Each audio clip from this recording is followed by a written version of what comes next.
La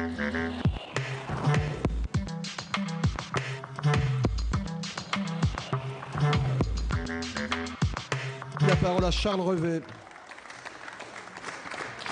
Merci, Monsieur le Président, Mesdames les ministres, mes chers collègues. Ce projet de loi, je le crains, Monsieur le Président, ne fera pas date dans les annales du Sénat. C'est dommage, car ce n'est pas si souvent que nous avons à légiférer au fond sur un projet de société. Il ne fera pas date pour quelqu'un qui, dans 10 ans, 20 ans, essaiera de relire comment nous avons fait, Madame le garde des Sceaux, ce changement de civilisation que vous avez évoqué dans votre intervention. Il fera date parce que, plutôt il ne fera pas date parce qu'il y a eu absence de dialogue, absence de débat. Bien sûr, nous avons eu des auditions, je l'ai souligné, Monsieur le Président de la Commission, Monsieur le rapporteur, qui ont été intéressantes et enrichissantes. Mais ce n'était pas le débat, il n'y a pas eu de débat, on a pu poser des questions, mais bien entendu, il n'y a pas eu de débat. Nous n'avons pas eu de débat parce qu'il y avait absence de la majorité. Mes chers collègues, absence physique souvent qui a abouti à ce qu'il y ait des votes publics à répétition. Absence parce qu'il suffit de relire combien d'amendements ont été déposés, combien d'interventions vous avez fait, et je trouve que c'est dommage.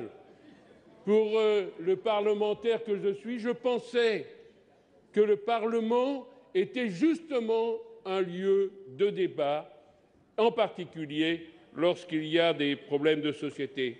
Dommage, Madame le garde des Sceaux, on a souligné votre connaissance du dossier, votre écoute et vos réponses que vous avez faites. Mais dommage, car peut-être à partir de nos premières propositions avant l'article 1er, nous aurions pu avoir une solution acceptable par tous et correspondant aux attentes des personnes de même sexe vivant en couple et qui était, me semble-t-il, l'engagement du Président de la République, sans remettre en cause les valeurs fondamentales de la société que chacun reconnaît, ça veut dire le mariage, la notion de mariage. Nous sommes en désaccord sur ce point parce que la notion de mariage, d'abord étymologiquement, ça a toujours été un homme, une femme qui sont ensemble pour donner la vie.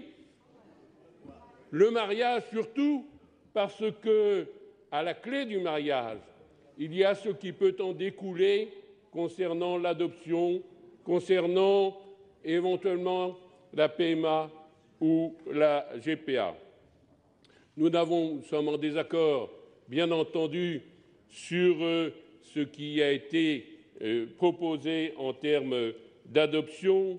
Nous sommes en désaccord parce que, Madame le ministre de la Famille, mais je crois qu'on y reviendra, on a plutôt parlé du désir d'enfant que du droit de l'enfant. Or, les droits des enfants devraient être au cœur de nos préoccupations et je crains qu'avec les évolutions qui vont intervenir, si ce texte est adopté et publié, les enfants ne soient que les derniers dans le résultat de ce débat que nous avons.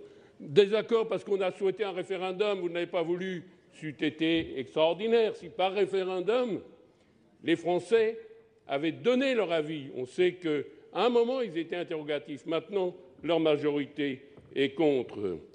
Peut-être, Madame garde des Sceaux, et moi je ne désespère jamais, qu'à la relecture de nos débats et dans le souci d'apaisement qu'a manifesté à plusieurs reprises le Président de la République et les membres du gouvernement, vous pourrez proposer, en regardant ce que nous avons suggéré, puisqu'il n'y a pas eu de débat, il n'y a pas eu d'autres propositions, eh bien, vous pourriez faire dans le cheminement de ce projet de loi des propositions qui feraient voir autrement le résultat, notamment, je pense bien sûr, aux amendements avant l'article 1er. Je veux simplement, en terminant, souligner le travail de l'ensemble de mes collègues, bien sûr Patrice Gélard, Jean-Jacques Hyest, notre vice-présidente responsable de la candidature du groupe, et tous mes collègues qui ont fait beaucoup de propositions, qui ont été en fait seuls dans leurs propositions. Ce qui a été répondu, monsieur le rapporteur, madame la ministre, c'était en fait l'application de ce qui a été décidé à l'Assemblée nationale. Et ça, ce n'est pas un échange. Et bien entendu, à partir du moment où nous avons tous ces désaccords, Merci. nous voterons contre ce texte. Merci, monsieur le sénateur.